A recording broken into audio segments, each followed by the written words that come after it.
You know that feeling when you check your bank account and there's like maybe $800 sitting there, and you feel this weird mix of relief because, hey, at least it's not $80, but also this low-grade anxiety because you know one car repair, one emergency room visit, one anything could just wipe it out.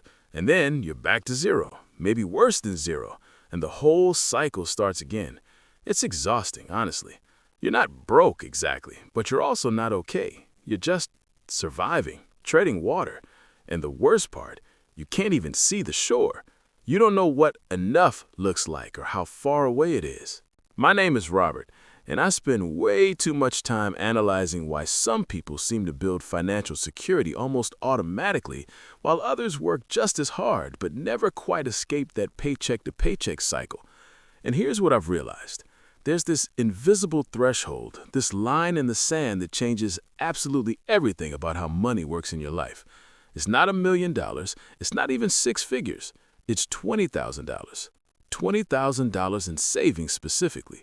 And I know that might sound random, maybe even arbitrary, but stick with me, because once you understand why this number matters, why it represents a fundamental shift in your relationship with money, you'll never think about saving the same way again. This isn't about some get-rich-quick thing or investment strategy. This is about the exact moment when money stops controlling you and you start controlling money. Let me explain what I mean. For most people living paycheck to paycheck, or even paycheck to almost paycheck, money's just reactive. Something breaks, you pay to fix it. Someone gets sick, you figure it out. Your car needs new tires, you put it on a credit card.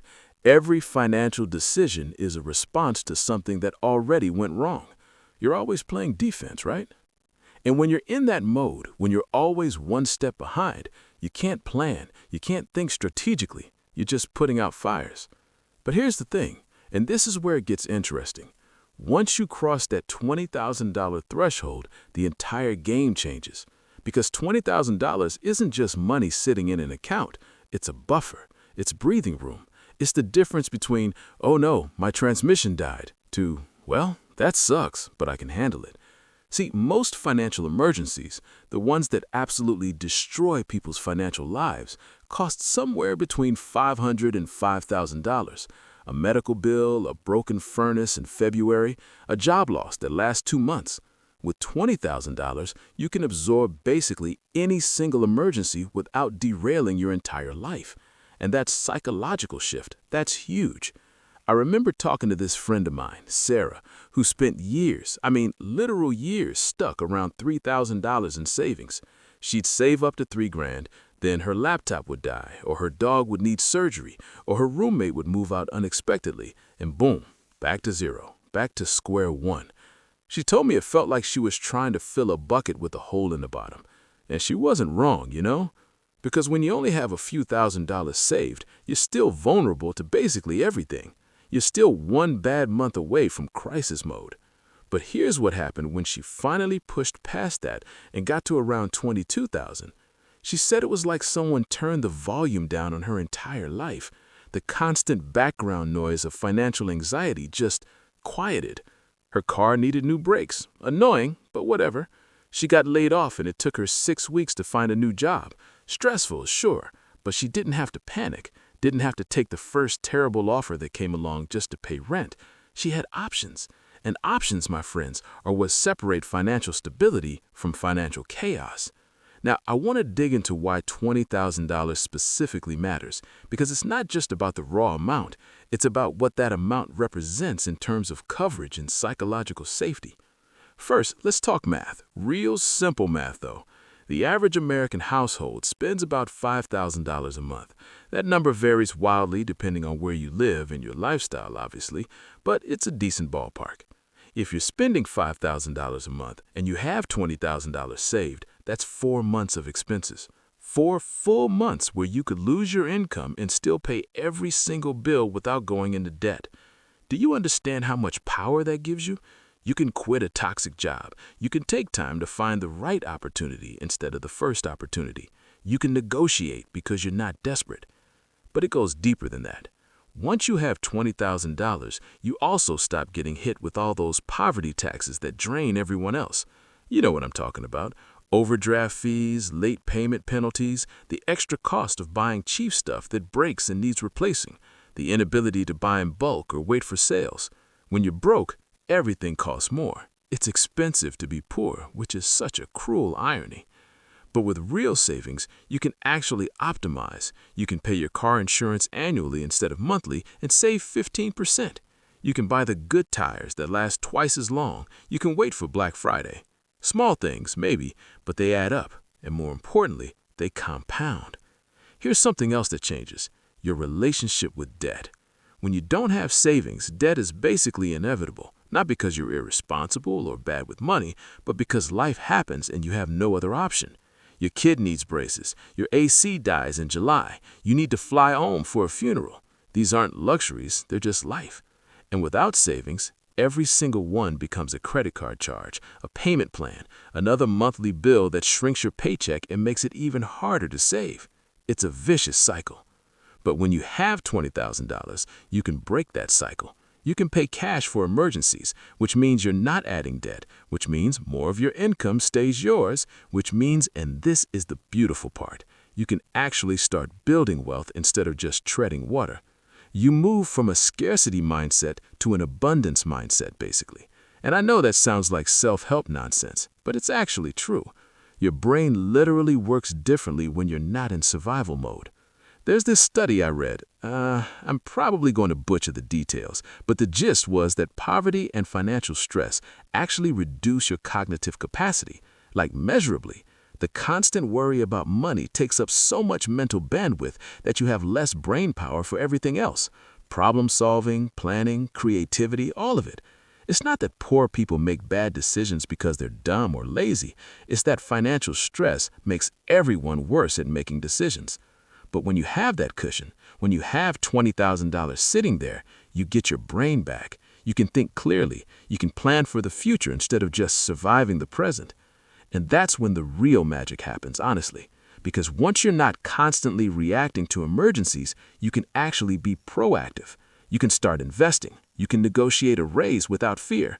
You can take calculated risks like starting a side business or going back to school because failure won't destroy you. You have options, you have leverage, you have freedom, real freedom, not just the American dream marketing version of freedom. Let me tell you about another shift that happens around $20,000, and this one is subtle, but it matters. You start seeing money differently. When you're broke or close to broke, money is scarce. It's something you never have enough of, something that disappears faster than it arrives. But when you have real savings, money becomes a tool. It's something you can use to make your life better or easier or more aligned with your values. You stop being controlled by money and start controlling it. I saw this with my cousin, actually. He spent his 20s making decent money, like $60,000 a year, which isn't bad, but he was always broke. Always. New car payment, nice apartment, going out, trips, all that stuff. And look, I'm not judging. He was enjoying his life. But then he hit 30 and something clicked. He moved to a cheaper place, sold the car and got something used but reliable, cut back on the lifestyle stuff and just saved. Aggressively saved. Within about 2 years, he had $25,000 in the bank. And you know what he did? He quit his soul-sucking corporate job and took a pay cut to work at a nonprofit he actually cared about. Could he have done that with $3,000 in savings? Absolutely not. He would have been terrified, would have stayed miserable for years because he couldn't afford the risk. But with $25,000, he had runway. He had time to make it work. And yeah, his life looks different now. He's not buying bottle service or whatever, but he's genuinely happier. And that's worth more than any amount of money, right? Now, I want to be real with you. Getting to $20,000 is hard, like really hard, especially if you're starting from zero or close to it. If you're saving $500 a month, that's 40 months, more than 3 years. And I'm not going to sit here and pretend that's easy or give you some toxic positivity about how anyone can do it if they just try hard enough. Life is complicated. Some people have debt, health issues, family obligations, systemic barriers, all kinds of legitimate reasons why saving is incredibly difficult. But here's what I will say. It's possible for more people than realize it. Not everyone, and not overnight, but possible. And the first step is understanding why it matters. Once you truly internalize that $20,000 isn't just a number, that it's the threshold between financial chaos and financial stability, you start making different choices. Maybe you skip the $8 coffee sometimes. Maybe you negotiate harder for raises. Maybe you pick up a side gig for 6 months. Maybe you move somewhere cheaper. I don't know what it looks like for you, but understanding the goal makes the sacrifice meaningful. And look, some of you are probably thinking, Robert, I can barely save $500, let alone $20,000. This is overwhelming. I get it. So start smaller. Start with $1,000. That's your first milestone. $1,000 that you do not touch unless it's a genuine emergency. Not a sale, not a vacation, an emergency. Once you have that, push for $2,500, then $5,000, then $10,000, then $20,000. Every milestone matters. Every $1,000 makes your life a little more stable, a little less precarious. But keep that $20,000 in your mind as the ultimate target, the point where everything fundamentally shifts. Here's the truth that nobody really talks about. Building wealth isn't about making a ton of money. I mean, obviously that helps, but it's not the core issue. The core issue is creating stability first, because you can't build wealth when you're constantly in crisis mode. You can't invest when every spare dollar is going to pay off last month's emergency. You can't take advantage of opportunities when you're terrified of losing everything. Stability comes first, and $20,000 is what stability looks like for most people. So, where does that leave us? If you're sitting there with $700 in your account, feeling that familiar anxiety, I want you to know something. You're not failing. You're not broken. You're not bad with money.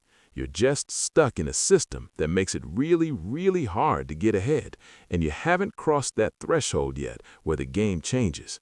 But you can. It won't be fast. It probably won't be easy, but you can get there. $20,000. That's your number. That's the point where you stop drowning and start swimming, where emergencies become inconveniences, where you get your brain back, your options back, your freedom back. And once you cross that line, everything changes. Trust me, everything changes. And hey, if this perspective helped you see your financial situation differently, if it gave you a concrete goal to aim for, or just made you feel a little less alone in this whole money struggle, do me a favor and hit that like button. Seriously, it helps more people find these conversations. And honestly, we need more real talk about money without all the BS and judgment. And if you want more content like this, practical financial psychology that actually makes sense, subscribe to the channel. I'm here every week breaking down the money stuff nobody else wants to talk about honestly. All right, I'll see you in the next one.